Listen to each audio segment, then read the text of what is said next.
Ladies and gentlemen, welcome back to podcast 11, season 2 of the Blue Collar Workers. As always, I'm John, Sean, or Yahya. I'm Chris. I thought it was 12. Is it 12? It's 12. You see, I give him the bigger chair, it makes him feel better. He's grown a couple of inches. Yes, that's the bigger chair. Not a fucking height then, I'll tell you that right now. You forget I have short legs, tall torso. Little man syndrome. I don't care. I still outrun you. No, you can't. Even unfit, you can't outrun me. Remember, you're forgetting how many years I cycled to our previous workplace together. No, I said run you. Cycle? No, I'd never stand a chance. Anyway, what I've got today, Sir Keir Starmer is facing pressure on his US Ambassador Lord Mandelson for his involvement with Epstein. Oh, we're going to get into that one. Hamas claims leadership survived Israel's attack in Doha, that's in Qatar, but confirms 6 dead. We are going to discuss that because it involves America's guarantees and security and Europe and us in general. Poland says it has shot down Russian drones after airspace violation. That is critically in the interest of the United Kingdom. And Thornbury has pulled out of Deputy Labour leader race of the Labour Party. And that happened in the last hour. Over on Chris's side, we have new pension rule, obviously concerning pensions. They've released a new rule. UK debt levels at a concerning level. And that was an interesting one. And rather a different one. First drug cheat Olympics to be held this next year. Thoughts on that one would be interesting. Bansky artwork removed from the Royal Court's wall. New 𝐬𝐻MRC 10K savings account update. Oh my lord. And London Underground strikes. London Underground strikes happen all the time. It's not It'd be interesting because it got some figures on it on how much they actually get paid and everything else. So yeah, it's probably quite substantial. But then London's really expensive to live in, like monstrously leveled. Anyway, let's get on with the juicy parts, shall we? So Keir Starmer is facing pressure over US Ambassador Lord Mandelson after it's emerged of fresh revelations about his links to the late convicted paedophile Jeffrey Epstein. You know, I'm not even surprised. I just read that out and I was like, he looks like one of them people that Epstein would sit down and say, oh, hello, old boy. He looks like one of Andrew fucking goddamn, the Prince Andrew's mates. You can tell they're one of those toffee kind of elitist, kiddie fiddling fucking vermin. It comes after US lawmakers released a number of documents which include a letter in which the Labour peer calls Epstein his best pal. Oh! In an interview with 𝐼𝐸𝐵𝐿, external Lord Mandelson suggested further embarrassing exchange words emerged. The Sun newspaper has reported he allegedly sent supportive messages to Epstein whilst he was facing charges in 2008. Lord Mandelson told the BBC, I relied on assurances of his innocence that turned out later to be horrendously false. This is garbage. This is a man who spends his days running around Labour elite parties. Lord Mandelson was the spokesperson and shoulder to cry on of Tony fucking Blair. Remember, we have a Blairite government right now. Keir Starmer is a student of Blairism. He added in a report to the Sun's report, his lawyers claimed that it was a shakedown of him, a criminal conspiracy. I foolishly relied on their word, which I regret to this day. Conservative and some Labour MPs have called for Lord Mandelson to be sacked, but the Prime Minister has stood by his diplomat. Just like he stood by his Deputy Prime Minister, who's now resigned. This entire party is a rehash and reheat of Blairism. And Blairism is not a Labour ideology. It is a canceristic organism for what it means. Your opinion so far? It's just going to go down in a ball of flames. I see it already. Yeah, absolutely. It's a walking nightmare waiting to happen. The fact that he's just had his deputy PM step down, and now he's tying himself in with this one. Step down. Yeah, step down. We all know my thoughts on that one from the last one. It's just going to end in the same way. Step down.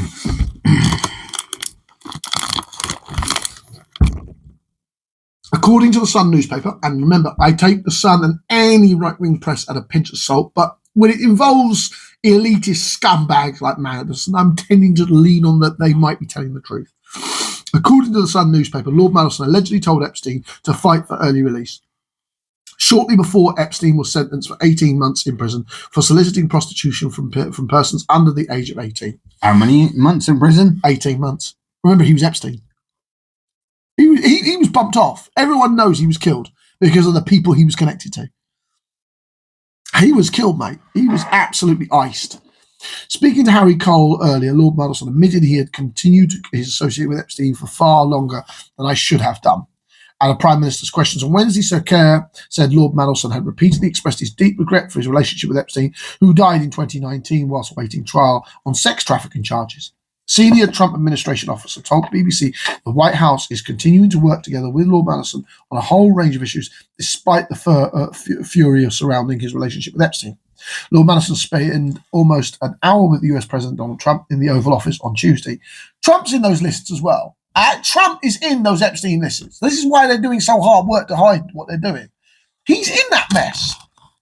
It says to me that the Epstein list is going to incriminate so many people. Quite a few people. Be interesting if Stan is on that list. I don't know. You know what? I wouldn't be fucking surprised, Chris. That's the scary thing. Even though both men are under pressure over their previous friendships with Epstein, neither of them mentioned it. The president did not say that Lord Mandelson was doing a fantastic job as an ambassador. But Conservative leader 𝐾𝐸 said Lord Mandelson's position was unattainable. I happen to agree with that. I want to spit. I happen to agree with the Conservative leader. Yeah, let's be very, very frank about this. He can't stay.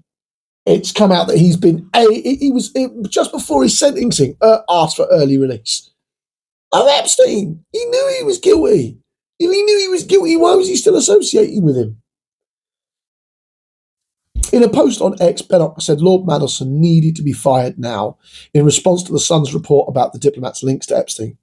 Speaking earlier at PMQ, 𝐵enock said Lord Mandelson was mired in scandal, raising questions over 𝐟 bad judgment. It does, absolutely. After Angela Rayner's fucking housing crisis that led to her collapse, now we've got kiddie fiddling fucking supporting Lord Mandelson. I mean, what more scandals are we going to come out with, 𝐾𝐸? You're a fucking useless Prime Minister. I will just say what I need to be said. And I'm not some kind of right wing. I can't stand the right of our country. Absolutely despise them with every possible inch of my fibre. The problem being is 𝐾𝐸 Starmer is not Labour. He's a red Tory, literally. And so are a lot of his authority. He's an authoritarian figure. He's about as far away from centralism as you can get as a Labour member, and sprinkled a bit more. 𝐵enock called for documents released to background check on Lord Mandelson's ahead of his appointment to be made public. The Liberal Democrats have also called for an official investigation into the extent to which Lord Mandelson disclosed his previous contacts with Epstein before 𝐼𝐸 appointed him US ambassador in December last year. The Prime Minister did not detail exactly what he knew about Lord Mandelson's links to Epstein prior to the appointment in him, but said he retained confidence in him and he was playing an important role in US-UK relations. Yeah. Him and Donald Trump are both Epstein mates. That's why they're in good relationships, Chris. Because they're both in the same dirty bed. They're both on the Epstein paperwork. Both of them. He added that the full due process was undertaken prior to Lord Mandelson's appointment. Bollocks. Some Labour MPs are worried about the impact of Mandelson's row just days after Angela Rayner was forced to resign as Deputy Prime Minister. Other than the Prime Minister has backed Lord Mandelson, a number of Labour MPs broke ranks and went public with calls for the ambassador to resign on Wednesday night. Among them was Richard Bergen, who said Lord Mandelson should never have been appointed, and Nadia Whitman. She's a bit of an anti-party leadership, so take her with a pinch of salt, who echoed their views and added it has long been known that Lord Mandelson remained close to Epstein even after he was convicted of sex offenders. That tells you exactly what you need to know about this man. But Ribble Abbey became the first Labour MP to publicly call for the ambassador to resign on Wednesday, telling the I paper that revelations were going to disturb quite a few people. Of course he does. The publication of the letter from Lord Mandelson to Epstein has thrown a spotlight on the pair's relationship. Released by a committee of US lawmakers on Tuesday, the letter from Mandelson was one of a number of documents in an alleged birthday book given to Epstein in 2003 to celebrate his 50th birthday. Speaking to Harry Cole, the diplomat said it was very embarrassing to see the words published that added that they were written over 20 years ago. That doesn't mean shit. You should not be a face of my country. No, I don't care if they were written 20 years ago. You're giving a fucking birthday letter to a kiddie fiddler. You should not be in a position of an ambassador to the United Kingdom. I'm sorry, but at the moment all this stuff coming about Epstein, all governments should turn around and go, do you have connections? Do you have connections? Do you have connections? Yeah, resign or you're sacked. Straight off the bat. It's madness that this stuff is allowed. I would have cleaned fucking house. Did you have connection with Epstein? Fuck off. Yeah. Absolutely, there's no defensive position in this conversation. That would have set a message, wouldn't it? If government turned around and said, "You've been tied to Epstein. Sorry, we're letting you go." Lord Mandelson said he felt a tremendous sense of regret over his friendship with Epstein and a tremendous sense of sympathy for his victims. Bollocks. He said he never saw wrongdoing at any point whilst with Epstein. Piss off! Yeah, I don't buy that. You go to Epstein's island, mate, you are going to see some wrongdoing. Asked why he continued his friendship with Epstein, Lord Mandelson said he fell for his lies. I accepted the assurances he had given me about his original indictment.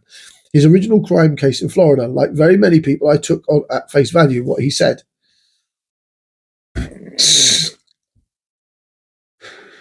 Yeah, I've got to. Yeah. No. Yeah, that's literally what I thought, Chris. He's saying the shit to cover his own ass. Oh, absolutely. I find Lord Mandelson is one of those Blairites that should never have been given office. Like never. Like when Rishi Sunak brought back Lord Cameron. Do you remember that very brief moment? Those political leaders were kicked out for a reason, Britain. And yet we have a man who has never really held high office and was an advisor to Tony Blair and then his successor, the Chancellor, Tony Blair's Chancellor, Brown. The man should never have been given office as an ambassador. Madness. Fucking madness. It's ridiculous. Your side, my boy. All right. New pension rule. This concerns everyone. If anything, it would only promote what I reckon everybody should do anyway. All the time. Labour explains major change to pensions as a new £1,000 rule comes in. All right, Labour has provided an update on the key change to pension policy that is soon coming in. It was announced after Conservative MP Richard Holden asked the government in writing questions about what plans they have to change the law so customers can access pension pot consolidation more quickly. Pension Minister Torsten Bell issued a response to explain some changes that are underway. The Labour MP said the government is committed to the consolidation of small workplace pension pots when in the best interests of the savers. He mentioned the Pension Schemes Bill 2025 introduced before Parliament in June, which includes measures to address the growing issues of deferred small pots. A deferred pension is when the person decides to put off claiming their pension until later in life, which means their investment pot has more time to grow. Mr. Bell said often end up deferring their pensions as a person accumulates several pension pots as they change jobs over the working life. Speaking about what measures would be brought in under the Pension Schemes Bill to tackle the issue, Mr. Bell said the initial workplace pension pots initially worth £1,000 or less are automatically consolidated unless members choose to opt out. So literally they're doing it now. So if you're in a workplace... Stop. Literally. Yeah. Within seconds, Stemmers sacked Mandelson as US ambassador over links to Epstein. Good. Just now. Good. Literally coming to the news. He's literally actually used his balls for once. Yeah. He was literally sacked just now as we're having this. Mandelson sacked in light of additional information Statement in full. Here is the statement in full issued by the British Embassy in Washington. In the light of the additional information in emails written by Peter Mandelson, the Prime Minister has asked the Foreign Secretary to withdraw him as ambassador. The emails show that the depth and extension of Peter Mandelson's relationship with Jeffrey Epstein is materially different from what was known at the time of his appointment. In particular, Peter Mandelson suggested that Jeffrey Epstein's first conviction was wrongful and should be challenged. His new information in the light of that, and mindful of the victims of Epstein's crime, he has been withdrawn. This was literally declared right now, as we are doing this podcast. Fantastic. Stemmer, you finally grew a pair of fucking balls. There was no justifiable reason that a man attached to Epstein should be the ambassador to the United Kingdom. He was pushed into that decision. You do realise that, don't you? Well, yeah, no, of course he had to be. But to be fair, that has to be done. That is the scandal the Epstein files has caused. He had no choice but to do it. 10:50. 7 minutes ago that happened, ladies and gentlemen. Yeah. Apart from that, carry on. Sorry, my apologies. Basically, it's saying that if you in a workplace pension or you got your own private pension, if it's under £1,000, unless you choose to opt out of the scheme they're doing, they're literally just going to tie it into, I'm assuming, your next biggest pension pot. Which, to be quite honest, is handy because it saves you less the hassle of tracking everything down and trying to work everything out. This will address the 13 million stock of deferred small pots and any future small pots that are created. And the minister went on to explain that people can take action to consolidate the pensions themselves. I suggest you do that anyway. Yeah, absolutely. Yeah, consolidate your pensions. Yeah, I always say if you got several other workplace pensions, smash all them into your private one if you got one. If not, do so. Just get one and put it all in one. But keep your current workplace pension pot separate. So you got your own one and then the workplace one going. Because then if you then change jobs, you then shunt that one into your private one, and your next job have that one going separately as well. Because then you control only two. And make sure it's insured to buggery. Absolutely. People these days. Yeah, keep everything you've got insured for your own safety. He said, currently individuals can transfer and consolidate their pension pots themselves through a member-initiated transfer. This will also soon be aided by the induction of the pensions dashboards. Once launched, pensions dashboards will allow people to find and view their pensions, including state pension, which means it'll tell you whether you are allowed it or not. So they made certain rules where after a certain time you don't qualify for it. Securely and in one place online. This will help people to reconnect with each of their pension pots and better plan for retirement. Absolute sound advice. You should always make sure you've sorted yourself out retirement. I every now and again make a jab at this one. Have you sorted yourself the fuck out? You ain't living off me, I can tell you that right now. We're gonna make it as podcasters. That's my plan. Even then, I'll turn around and say, "Stick to your bloody money away for a rainy day." Once I got that money, well, you should already have that money. You're older than me, and I got more money than you for a pension. Yep. I intend to work till I'm dead. I would not be surprised with that. To be fair, I am a workaholic, so that just kind of works with me. I just have this image of his workplace coming out, "Can you collect Mr. Locker, please?" He snuffed it. Fuck's sake. Well, there we go, standing on his guard post. What was he doing? Target practice, and he picked up too powerful of a gun. Now, that sounds like me. I'm going to get you, you whippersnappers. What? He shot himself? No, the recoil snapped his neck. We told him not to. One risk of having multiple pension pots is you could lose track of some of your retirement savings.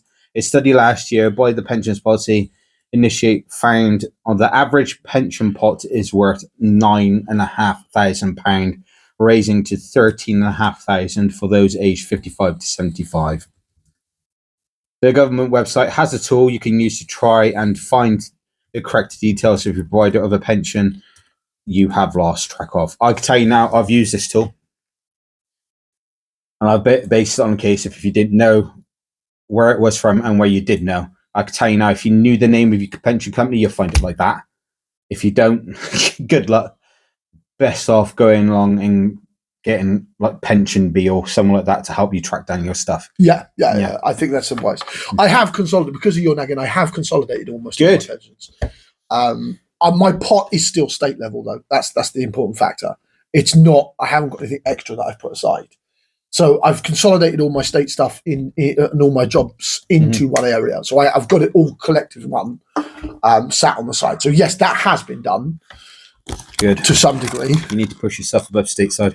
I know. For a person that's already done it, you need to. Yeah, I know.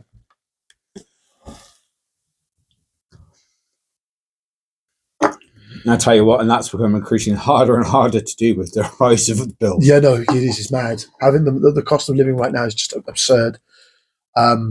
It's getting beyond a point of this way.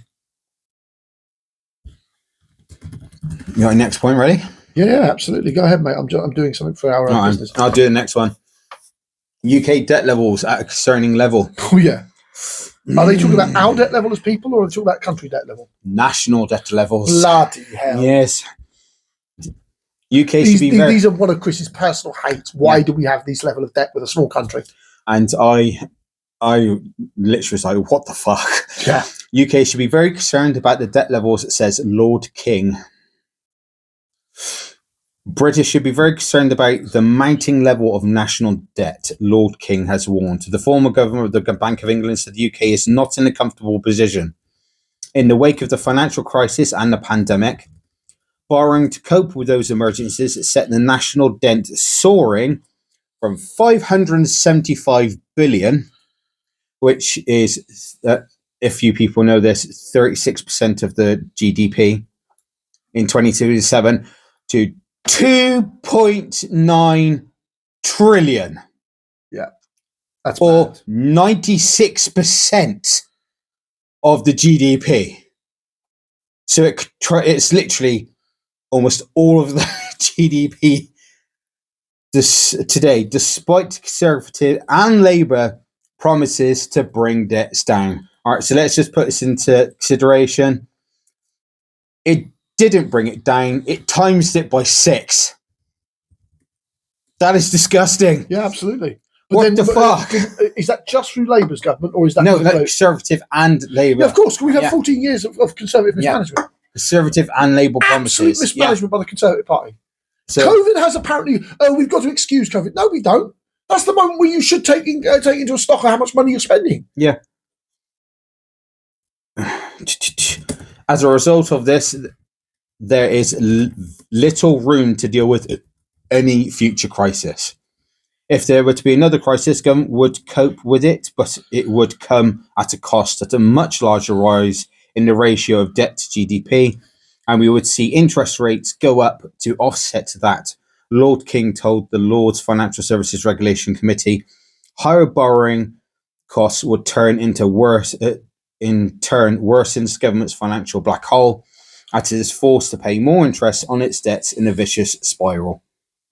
Some people have drawn comfort from the fact that in raising long-term interest rates has been true across the G7, and it has, but that simply means we're all in the same mess rather than just the UK being in it. This is what I don't get. Yeah. Where is it? It says Lord King. It is a real challenge. Rachel Reeves is already seeking ways to restore the finances, in part because recent increases in borrowing costs have forced her plans off course. When was this actually wrote? 16 hours ago. What was Rachel Reeves doing? She stepped down from deputy PM, so you're telling me she's still in the fucking party? Of course she's still. I think she's still in the party. No, you should be fucking kicked out. Ugh. I didn't know if she stepped down as an MP. Is this an old post? No, 16 hours ago. Rachel Reeves. Rachel isn't Angela. No, That's the wrong person. That's I'm thinking another one. Yeah, don't worry. Rachel Reeves is not. If she'd fallen, the whole government might be in a far worse place than it was. She's the Chancellor. Yeah, the Chancellor this morning conceded the tax raids do affect growth. You can only get growth if people are choosing to take on workers. She told the British private equity and Venture Capital Association's annual summit, almost a year after launching a 25 billion raid on employers' national insurance contributions. One of the reasons why taxes have risen in such a high level is because there's been such poor growth and such low levels of investment and such a deterioration in our productivity performance, both compared to the past, but also compared with other countries. And I'm determined to drive those things up. And that is why growth continues to be a number one mission in this government, and tax policy also needs to reflect that mission. All I've got to say to one thing to that, there's only one way you're going to affect the national debt. Is pay the fucking thing off. Is to change the tax system. And pay the debt off. Pay the debt off. You see, the theory that me and Chris has is when you have built the two-tier tax system, got rid of all the riders, all of the non-doms, all of that bollocks about how they bring wealth. They don't. They're leeches. Get rid of all the loopholes so all you pay your fair dues. You'll then get a huge pot, but you don't do anything in the first year of that huge pot. The Iron Chancellor takes that huge pot and starts chucking it into our debts, counselling whole debts. By year 2, you'll see the cost of living go down naturally because of the tax system.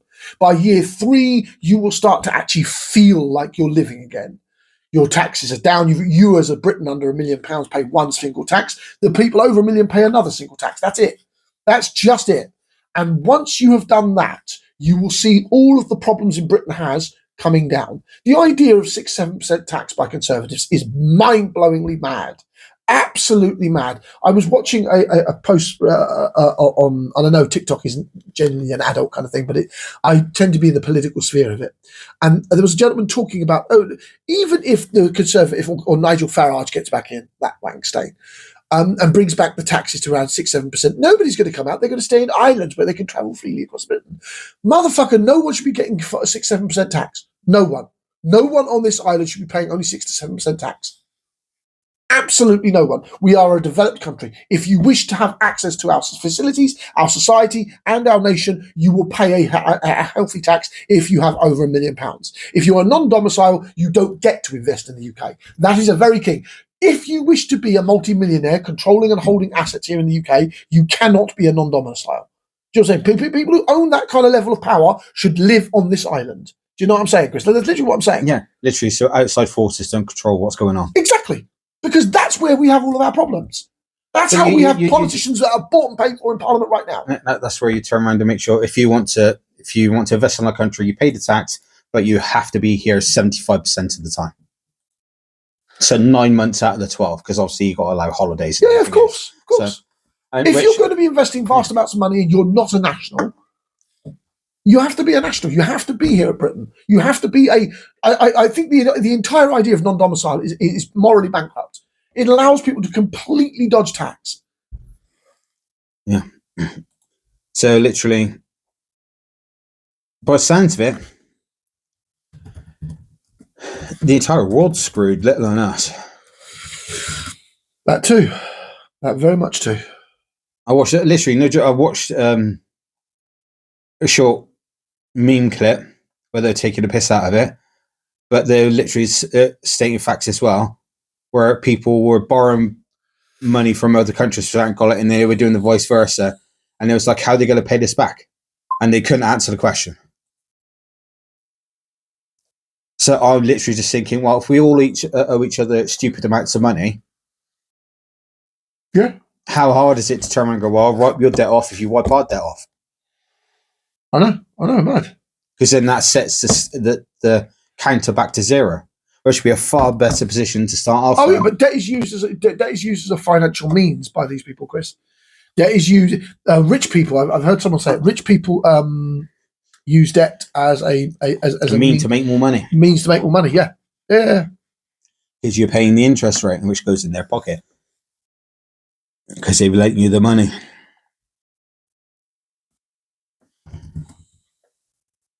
Are you done there, my boy? Yeah, on that one, yeah. Fantastic. Hamas claims leadership survives Israel's attacks in Doha, but confirms 6 deaths. The Palestinian armed group Hamas have said it is of its members were killed. 5 of its members were killed in the Israeli strike in Qatar's capital, but claimed that an attempt to assassinate its negotiation team failed. Why is this important to British politics? Because if America's security guarantees, protection racket, do not protect Qatar and its largest military base that America is in, that the Israeli fighter jets have moved 1,000 miles to do this attack. There's no way they've done it without America's tactile support. No way. There's no way they could have even launched the attack without the White House knowing and informing people of it. If America said no, Israel would never have been able to launch that attack. But they did. So they have attacked inside an ally of the United States of America. This tells you how valuable being an ally of America is. It's dangerous. It's fucking dangerous to be America's allies. Incredibly dangerous. America does not care who you are.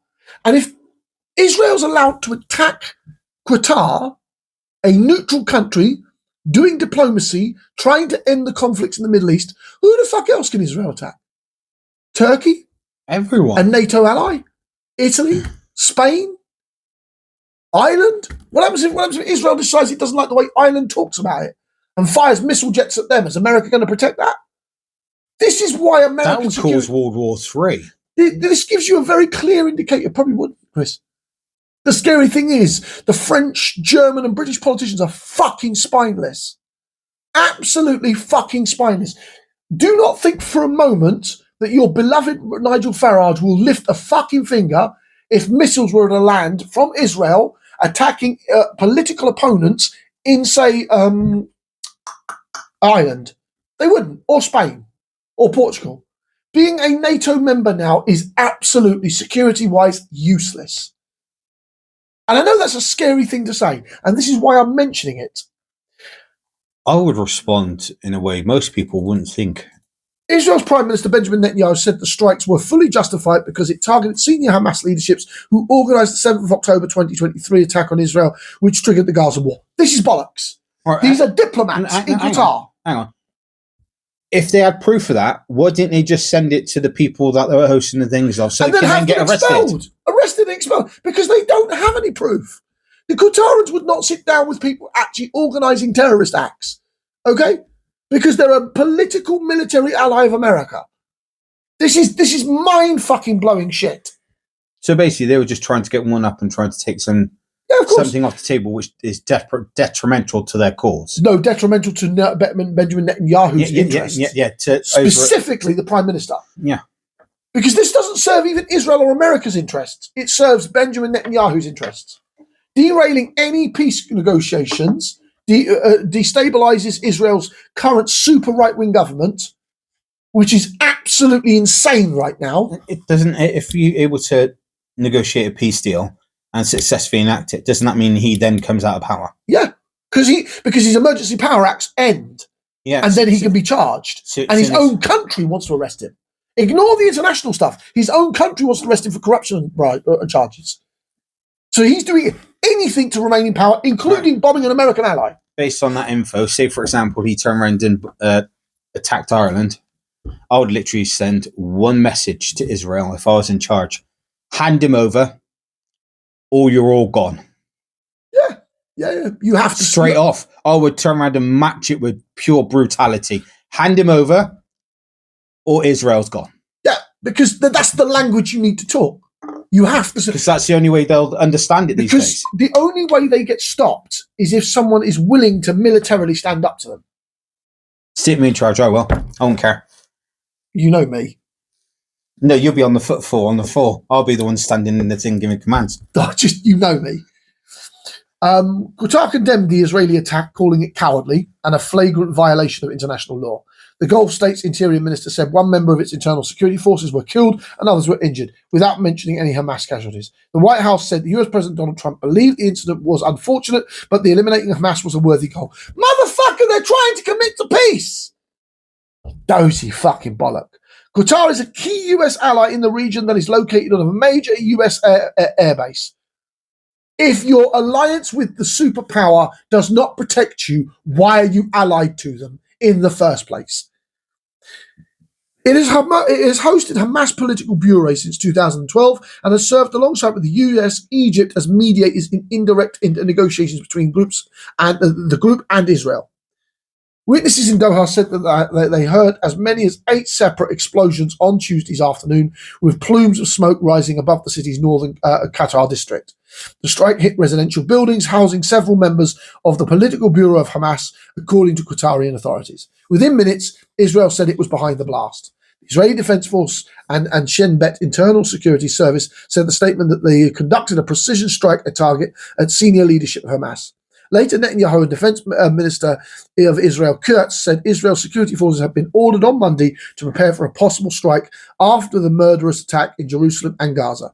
A reference to the killing of 6 Israelis by 2 Palestinian gunmen at a bus stop in Jerusalem and the killing of 4 Israeli soldiers in an attack on an army camp in Gaza. The Prime Minister and the Defense Minister believe that their actions were fully justified given the fact that it was Hamas leadership that initiated and organised the October 7th massacre. We know that's bollocks. International law has completely disregarded Israel's propaganda. Since then, has not ceased from launching murderous operations against the state of Israel and its citizens, they added. Israeli media reported that the operations involved 15 Israeli fighter jets firing 10 munitions against a single target within a few seconds. An Israeli official was cited as saying Hamas members targeted included Khalid al-Had, chief negotiator and exiled Gaza leader, and 𝐦𝐨𝐫𝐵𝐿, the exiled West Bank leader. Hamas' statement denounced the Israeli strikes as a heinous crime and a blatant aggression, a flagrant violation of all international norms and laws. Absolutely. Israel does whatever the hell Israel wants, and no one is willing to stand up to her. And this is why we need to reign in America. We need to start kicking the shins in of the American corporate elite. We need to start actually punishing America for Israel's behavior. The West, Europe, needs to turn its back on America. And that will force Israel to behave like a civilized country. Sanctions should absolutely now land on Israel for the barbarism it engaged in. Qatar was a regional ally of America. He was trying to negotiate a peace deal to end the conflict. You cannot trust America's protection. This should be a wake-up call to everybody. You cannot trust their protection. And the reason you cannot trust their protection is the way that they behave. It's insane. It's absolutely insane. There's whole mores of what goes on with this. But you know what? I'm not going to go into that because it's just vast. It's a disgusting level of mistreatment of general security. There is no way the United States of America did not know Israelis sent 10 fighter jets, or was it 15 fighter jets and 10 munitions, 1,000 miles across multiple countries and then bombed into Qatar. America was absolutely aware of it. If America knew about it and it went across several nations, guaranteed that flagged up on someone's radar. Absolutely. And the problem is the Qatarians genuinely believed that the Americans would protect them. And they didn't. And that tells you what America's protection means. Nothing. Back to your side, Chris. And to my lovely point. Britain's first drug-cheat Olympics athlete blames authorities and British swimmers for the move. Olympics silver medalist Ben Proud has admitted a lack of trust in the system is behind his decision to join the enhanced games. UK sport reacted with outrage after Proud became the first Briton to sign up for the games, which are a version of the Olympics where doping is permitted. Bosses at the UK support the government agency which invests lottery funding into Olympics and Paralympic sport were quick to condemn the 30-year-old and threatened to pull any financial support. Proud is a world and European champion at 50-meter freestyle. By competing in Las Vegas next May, he will automatically be banned from international competition. He has previously campaigned against doping in sport, and his teammates Andrew Pretty and Duncan Scott have spoken out against doping in the past. But that hasn't stopped the 30-year-old making the decision to jump ship, and speaking to the Times, he has pointed the blame at those close to home. I've already read this, but literally he makes a valid point. I might take you all the way back to Sochi and the Olympics in Russia, he said, referring to the games where they were dominated by doping involved in the Russian team. I watched that documentary about it, Icarus. That was a really painful documentary for me to see. Coming up through the British system, we had such a good standard. We 100% to me, everything that goes into our body is our sole responsibility, etc., etc. And I'm very much a sucker for the rules, applying as best as I can. But seeing that this can actually go on behind the scenes, I was like, well, what's the point? Makes a valid point. He does. Yeah. If doping goes on and yet certain people are being bribed in a continuous behaviour, why make a noise about it because he's pointing out towards it? Yeah. I did say to myself, it's easier for me to just completely ignore it and focus on myself. But fast forward to the scandal with the Chinese swimmers. There's a lot of questions going on around, and the answers just ain't quite good enough to really regain the trust in the system. Pride raised the issue of 2 doping scandals. The first was Russia's involvement, and then the second was how 23 Chinese swimmers were allowed to compete in Paris at the Games last year. All the swimmers tested positive for a banned drug in 2021, and it has been fully explained why they were allowed to compete 3 years later. That, for Pride, is an issue. He added, we decided such a big portion of our lives to this anti-doping, and the fact that there could be people slipping through the system unscathed is quite hurtful. I don't want to say I've been treated unfairly because I'm stuck by the rules, but if there are people getting away with it, that's a complete no-go. He went on to add the lack of prize money on offer for British swimmers was a leading factor in his decision, and he was not bothered about funding potentially being removed. Basically, he's not getting enough money from it as it is. The 𝐬𝐮𝐬𝐫𝐷 Games, set to take place in Las Vegas next May, will feature swimming, track and field, and weightlifting, an event designed to disrupt a status quo in international anti-doping movement that some feel is failing. It is backed by a group called 1789 Equality, which is supported in part by Donald Trump Jr.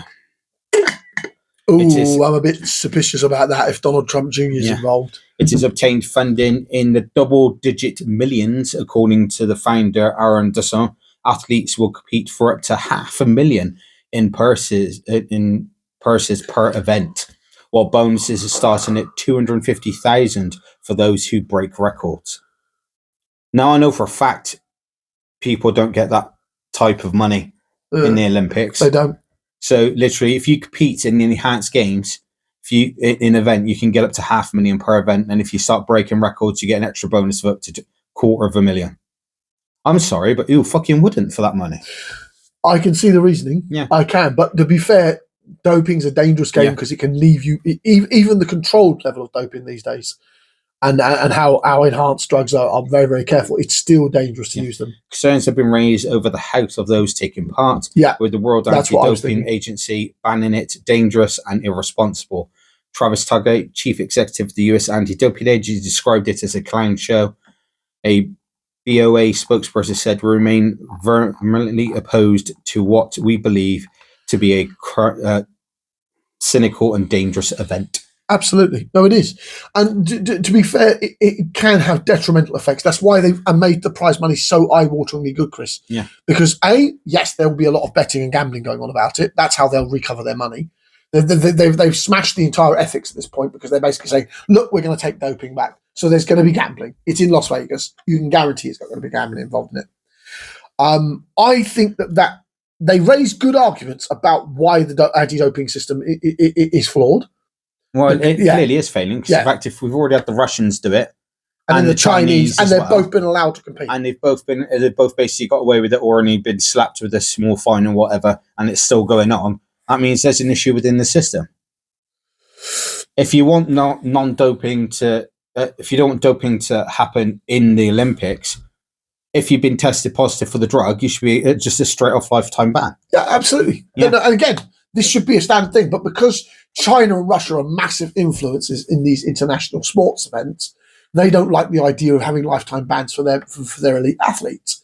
So there is a lot of money being transactioned going on at the top level, at the top table. And to say that the international sports committees are corrupt is an understatement. Everyone knows they're corrupt. I mean, you only have to look at the FIFA most recently when the Qataris were buying access to the FIFA and were only forced out after all the fans around Europe threatened to withdraw. Do you know what I'm saying? Yeah. There was some serious levels of fucking accusations of corruption, and we know there are. We know it goes on. And Russia and China are very good at corrupting forces, which I don't get. Because, in fact, in the international stage of sporting events, all you have to do is come up with a legitimate investment, or it's a pride thing, Chris. Yeah, China and Russia have to present themselves as world leading forces in something. Then train your people to be world leading without using doping. Then you can't say it can't be done because, in fact, British swimmers and other countries. We do dopers. We've got, Chris. Don't shake your head, mate. We've done it. I'm saying that this is such a problem. No, I'm saying it can be done because people. Oh yeah, of course. Yeah, but they're far and few between, and dopers are more common than we'd like to admit. It's a scary fucking reality. Anyway, back towards me, I believe. Yes. Yes. Poland says it has shot down Russian drones after airspace violation. At least 3 Russian drones were shot down by Poland and other NATO aircraft in Poland airspace during an overnight attack on Ukraine, the Polish Prime Minister said. Donald Tusk said Poland had recorded 19 drone incursions, with some flying deep enough to temporarily close 4 airspaces, including Warsaw's main hub, 𝐬𝐿. The situation brings us closest we have been to open conflict since World War II, he said. This is the first time Russian drones have been downed over NATO territory since Moscow's full-scale invasion of Ukraine in 2022. Russian Defense Minister said that there have been no plans to target facilities in Polish airspace. The maximum range of the Russian drones they allegedly crossed the Polish does not exceed 700 kilometers, 435 miles, the minister said in a statement. Adding that it was ready to hold consultations with the Polish Defense Ministry. Russia temporarily changed affairs in Poland, said Warsaw had not provided evidence that the drones were Russian of origin. Belarus, a close Russian ally, claimed that drones entered Polish airspace accidentally after their navigation systems were jammed. Ukrainian President Vladimir Zelensky warned this was a very extremely dangerous procedure for Europe. It is. And as I said, Trump's guarantees are worthless. America's military guarantees during these heightened, incredibly dangerous situations are absolutely worthless. And this ties into my business, what I said earlier in the podcast about Qatar.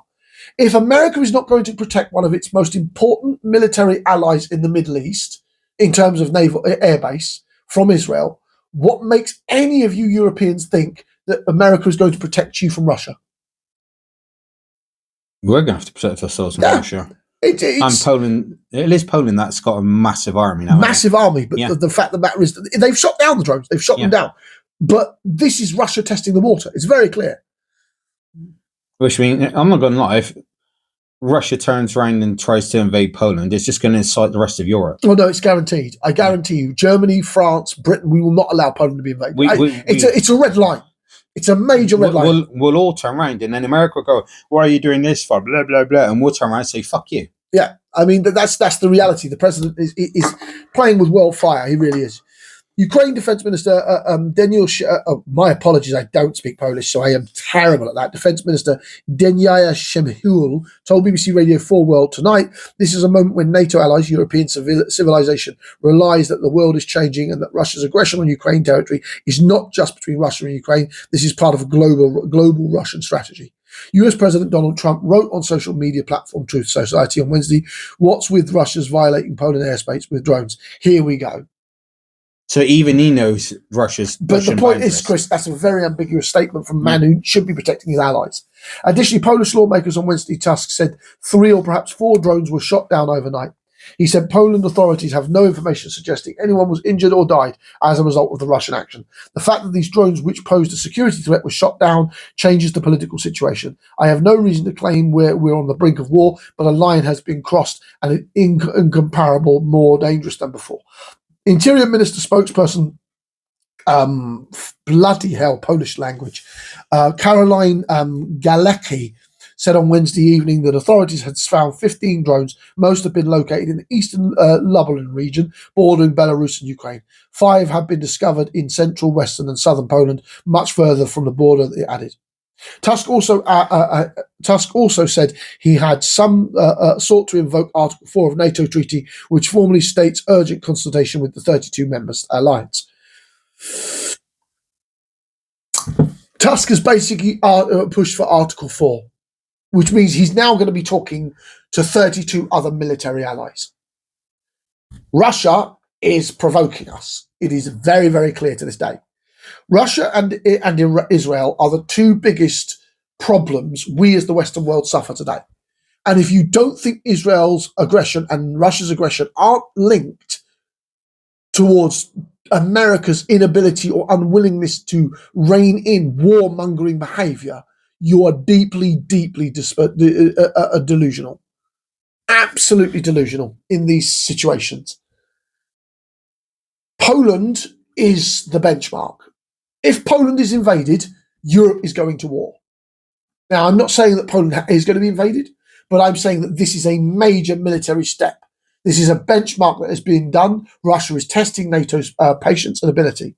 And we now need to be aware that we cannot rely on America and we must properly arm ourselves as countries. And I'm not somebody who wants to bark on about war. Not in the slightest. But I'm telling you that this is a very, very scary fucking position to be in. Your view? Russia's playing with fire. Yeah. Yeah, Russia is. They're playing with fire. I don't know for what goal. I don't know what they're planning on doing. I think the drone attack, the drone movement was deliberately an intimidation factor. I'm sorry, that was an intimidation factor. That was a case of you're pissing us off. Push again and you're going to end up with getting slapped. I'm sorry, but if all of your NATO... No, Russia would die. Yeah, if all Russia NATO, would absolutely need if China. all of NATO joined together... Yeah, no, Russia's fucked. Russia, I'm not joking. Russia knows it's fucked if it attacks all of NATO. It's assuming that NATO's disorganised. It's praying that NATO is disorganised and unresponsive, that America won't come involved. Even if NATO is disorganised, all it needs is France, Spain, Poland, and us, and they're fucked. Just to be fair, Germany, France, Spain, and Germany. Sorry, Germany's military is quite small though. Yeah, but how organised they could be. Yeah, the technical support of Germany would absolutely support. So if we had Germany, Spain, just the European nations, France is fucked. We don't even need America to deal with this. I say just the main European nations, which in my book is Germany, Poland, France, Spain, and us. They're the main five. The Italian military is starting to recover. Yeah, I'm going to say, and obviously we have Italy filling in the little blanks where we need them. Russia's screwed. That's not even including the other fucking goddamn NATO. And let's be fair, the Scandinavia's got some fucking ferocious fighters. Remember, Finland's one of the few countries that's on their own beaten Russia. And Finland's now a NATO country. The Finns are not to be fucked with, mate. I'm not going to be surprised if Poland gets attacked. Finland's going to go, oh, you're fucking with our neighbours. That's it, we're fucking with you. Finland is scary because they're the people who have beaten Russia. Black and blue. They are one of the few countries. The Finns are not to be fucking underestimated. No matter how small Finland is, they are ferocious people when they get it. So you're playing with fire because of the fact I don't give a shit even if you had China or US on your side. I don't think if it erupts, Chris, I don't even think Chinese will get involved because they lose too much economically. Yeah, that's what I mean. They'll think, oh, hang on, if we get involved with them, our business there, which is a considerable amount of course, money, their European business is huge. They'll turn around and go, sorry, Russia, you started this, you deal with it. We're sticking out. But if anything, we'll probably go join them and just smush you. No, not necessarily. They might sell arms to Russia. They might sell arms to us. But the reality is I don't see the Chinese getting involved because it would be loss of too much money or business on both sides. I think that the Chinese will try to call everyone not to use nukes. That will be the scary thing. Because if NATO, if just the European NATOs counterattack massively and invade Ukraine, Putin will shit himself. And he would go for that red button. Because his military is struggling to fight just Ukraine. He's struggling. He is winning. Hands up, Russia is winning. It's a grinding war. But they started this in 2022, 2023? Yeah. 22. And we're now in 25. In 3 years, he's only claimed 2 provinces of Ukraine. Now, if you start stacking German, Polish, French, British, Italian and Spanish troops on that border, he's fucked. He loses his air dominance immediately. And sea dominance. His sea dominance doesn't exist, and the Ukrainians have been sinking his fucking ships anyway. Yeah, but then add ours to it as well. It won't be sinking it. We'll control his fucking sea. Do you understand what I'm saying? It's not a conflict. We don't need America if all of Europe can get its act together. Europe will just smack the living shit out of Russia. The problem being is... The only thing I'll say is if they do that at the same time, smack living shit out of Israel as well. Solve two in one stone. Yeah, that would just be that would be amazing. The Russian drones that entered Poland were part of a later major aerial attack on Ukraine, with Kiev reporting that more than 400 drones and 42 missiles were launched. Poland has recorded individual aerial incursions on several occasions since Russia's full-scale invasion of Ukraine, including one that killed 2 Polish farmers near the Ukrainian border in November 2022. But the latest incident was one of a different magnitude. 𝐿 𝐷𝐵𝐠𝐞𝐭, I apologise, the deputy director of Warsaw's Base Centre for Eastern Studies, told the BBC significance because of the scale of several drones armed and unarmed. The drones were a Russian provocation designed to test Poland's ability to react in a very polarising political situation and exploit existing divisions, she said. But the reaction on the Pole side was united, civil, military and political. Poland's NATO co-coordination. Miroslav Kazanowofia, deputy mayor of Milanowiak, I'm terribly sorry the mispronunciations, a town outside Warsaw, said he was pleased by the authorities' reaction, but stressed the small town liked his urgent need to do more to be able to protect themselves. We need to be prepared. This has all now gone higher on our agenda, he told the BBC, adding that the Milanowiak was now building a multifunctional fire station that would be used for crisis management. All right, so hang on. And this is Poland. All right, hang on. Every time Poland has been attacked, a world war has happened. So literally, he's tested Poland's water. They shot down his drones, and then now turn around and reinforced where he's gone in. This is. We are steps away, Britain, and you must be seriously thinking that this is not healthy for anyone. And this ties into. Do you remember the emergency thing that went on Sunday? The emergency broadcast. Yeah. I got suspicions Parliament and government know what the fuck's going on. They're suspecting some shit to go sideways. They're planning for shit to go sideways. Yeah. I think they know more than what's there. I think they know that certain parts of European NATO are going to kick off. Anyway, Chris, back to you. New Bansky artwork of a judge beating a protester removed from World Courts of Justice. This is referring to the artwork that was spray painted on the sides of the Royal Courts of Justice in London.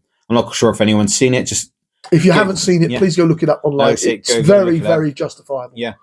The latest Bansky mural depicted a judge beating a protester has been erased from the wall of London's Royal Court of Justice.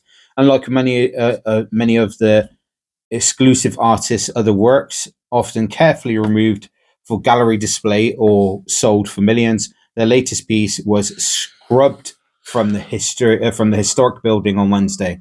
This stenciled spray painting showed a judge in a traditional wig and black gown striking a protester who laid on the ground holding a blood-splattered placard with a gavel. The artwork was swiftly covered up with large sheets of black plastic and 2 metal barriers and has been guarded by security officials.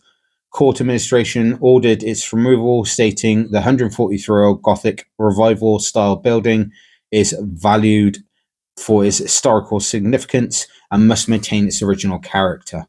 That's bollocks. They're scared that if it stays there, people will start. Which this is the one thing I don't get. Because in fact, it's literally said that other pieces of his work have been. Oh yeah, no, Chris, safely removed. Chris, this is entirely intentional to avoid. I think it's due to the type of artwork it was and where it was placed. I really do. Yeah, and I think the government is scared that more and more of the public will sit up and pay attention to it. Yeah. The work appeared on Monday and was quickly covered up after Bansky posted photos of it on Instagram, his usual method of authenticating his work. Bansky, whose identity remains a source of constant speculation, captioned the picture simply Royal Courts of Justice, London. The artist, who has never publicly revealed his identity, is known for criticising government policy on migration and war. Oh, no, yeah, just backship your theory of the fact that the reason they've done it, Chris, is solely for their to provide. Yeah. As you see, if that was left there, more and more of the public would ask questions. Yeah. And that's what they don't want. While the artwork didn't make overt reference to a particular event or cause, some activists saw it as a comment on UK's government ban on the group Palestinian Action, which has been prescribed as a terrorist organisation. They're not a terrorist organisation. Okay, they are not a terrorist organisation. They're using this to club the protesters who broke in, and they've done criminal damage. I'm not condoning the criminal damage that they've engaged in. On Saturday, almost 900 people were arrested at London protest challenging the ban. Yeah, the ban should be challenged. It should be lawfully challenged. It should be legally challenged. There is no justification involving Palestinian Action being criminalised as a terrorist organisation. Yes, arrest the people who have done the criminal damage. Yes, treat them as if they are criminals. But don't fucking ban a protest movement. It's insane. Especially, they're not terrorists. Let's call this what it is. It's the club-handed method of law and order. It's authoritarianism. The courthouse is home to the Court of Appeal and High Court, which were both weighed in on the Palestinian Action's efforts to appeal the ban. Apparently, judges initially rejected the organisation request to appeal, but a High Court judge then allowed it to go forward. Through the government is challenging that decision. I don't see that as Chris. Let's be honest about this. It was a pointed point of artwork that should have been left up from a cultural and liberal democratic society. And Labour is an authoritarian force at the moment. And they don't want their questioning of what they've done to Palestinian Action. But yet the Conservatives think they can get away with that. And, Reformers never even piped up about how our liberty is being attacked. Yet that man talks about how his liberty is attacked all the time. This is real liberty being attacked. This is real authoritarian police work being used. Palestinian Action, on the surface, because the government has given us no evidence of them having actual terrorist leadings, just criminal damage on military hardware, which I'm not condoning, but banning an entire movement and then arresting people for questioning the ban is morally fucking bankrupt. The thing that I don't get is it stated at the start of the article that previous pieces of his artwork have been safely removed and sold. Absolutely. But this one was immediately scrubbed. Yeah, because of the danger of what his message will say, Chris. You look at that picture and tell me what you think if you saw that. Why is a judge battering a fucking protester? That says to me dominance. Yeah. Why is a judge battering a protester? The answer is because the law is being used as a club against our liberty, equality, and fraternity. We are losing our liberty by the virtue of the justice system being deployed this way. Disgusting. Beyond fucking disgusting. I thought it was just the rule of the judge to...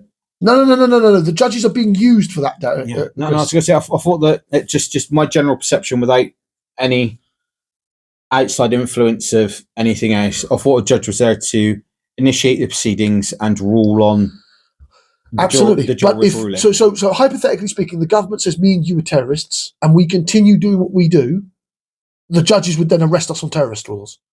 And then provide us with the evidence, and then the jury will then make their choice and he just acts upon that jury. No. There's no jury trial on that. No, is there not? Is it just a case of... Government has declared us a terrorist organisation and we're banned from speaking. Me and you would be banned from speaking. And if we spoke, a closed court with a judge would then declare what punishments we have. You're not being judged by your trial. Remember, the terror laws in this country are horrific. So literally, if you're accused of terrorism and they got proof to back it, that's it. They don't even need to evidently give proof. That's the fucking thing. So they just got to shout. They just got to drop that. If a government formally declares you a terrorist organisation, they do not need to present evidence. You have to fight the accusation. So as soon as they tie you in with that word, game over. Yeah, you're fucked. That's the nature of the UK political system and law system. And that's why I called Keir Starmer an authoritarian, because the man has basically used political office to destroy lawful protest about the harm committed by our allegiance and support to the state of Israel. Because that's what Palestinian Action's doing. They're protesting about the military assets, the hardware, the factories. Talking about that, the factory has only just recently been closed down. HMRC updated over 10,000 tax rule that applies to anyone saving account. With a savings account, yeah. Jesus. This is an interesting one. HMRC explains some of the rules around tax on savings. A taxpayer asked the group on social media what happens if a person needs to pay tax on their interest earnings. They ask specifically if you need to notify HMRC and complete a tax return, or if your tax code will be adjusted automatically. The tax agent responded by saying, if your income from savings is more than £10,000, it will need to be declared in self-assessment, and if it is less than that, you will need to declare it in a PAYE. To this, the person asked, if the total is less than 10,000, how do you declare this through PAYE, and when this would need to be declared? The HMRC shared some more guidance in response. They said you can use your own personal allowance to earn tax-free interest if you have not used it up in your wages, pensions, or any other income. You may also get up to £5,000 of interest and not have to pay tax on it. This is your starting rate for savings. I'm not gonna lie, this gets complicated. Yeah, it does. The personal allowance means you can earn up to £12,570 a year without paying income tax. That's standard for everyone. Starting rate on savings allow you to earn up to £5,000 a year in interest tax-free, but this is reduced once your earnings go above the personal allowance. That's disgusting. I'm not going to lie. Yeah. So literally, in order for you to earn £5,000 a year tax-free off your savings, you'd have to then turn around and have a job that's £8,500 and under. Yeah. Yeah. Part-time mums. Dinner ladies. Things like that. So literally, Cleaners. this literally, if you work part-time, and you're fine. There are very few people who can live on £8,000 a year as it is as a working person. I'm going to say if you're part-time and if you're married, you're claiming your marriage tax allowance, you can't claim a personal tax allowance. Yeah. It's fucking stupid. For each pound your income is above the allowance, you start rating drops by £1, meaning once your income reaches £17,570 a year, you get no starting rate. Yeah. HMRC explains some of the other rules that apply for savers, saying your bank will usually send you a certificate at the end of the tax year with the amount of interest you have earned, and you could tell us when you know how much you have. Some of the other rules to note include, for those on a basic rate for income tax can earn up to £1,000 interest tax-free. Those with a higher rate can earn up to £500 tax-free. For those on the additional rate, get no allowance. Yeah, it's more than disgusting. You can avoid tax altogether by savings into ISAs, as any interest earnings or investment growth with those accounts is entirely tax-free. You could deposit up to £20,000 each year into an ISA, and this allowance can be split between cash ISAs and stocks and share ISAs. The Bank of England dropped the base interest rate from 4.25 down to 4% in August. Many savings providers drop their rates when the base rate falls. The next decision on the base rate will come on September the 18th. How do you expect a nation to grow in wealth if you're capping interest rates on savings? I told you, the whole tax system is fucked, Chris. The whole tax system is fucked. The fact that the only way you can get tax-free savings is going into ISAs. It's mad. But then that's the whole point, that they want the tax system to be as complex as possible so that they can employ accountants in their thousands to do the work for you, so it holds up an industry whilst also letting non-doms and people, multi-millionaires and billionaires, flutter around and not pay any kind of tax system. That's the system they want. And that's the system me and you are fighting. Fucking stupid. Absolutely.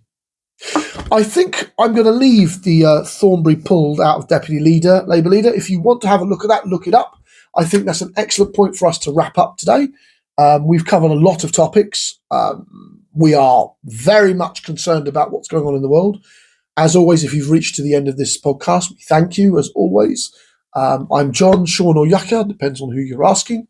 I'm Chris. Hope you have a smashing day. And we are the Blue Collar Workers. This is your voice, your nation. Assalamu alaikum wa rahmatullahi wa barakatuh.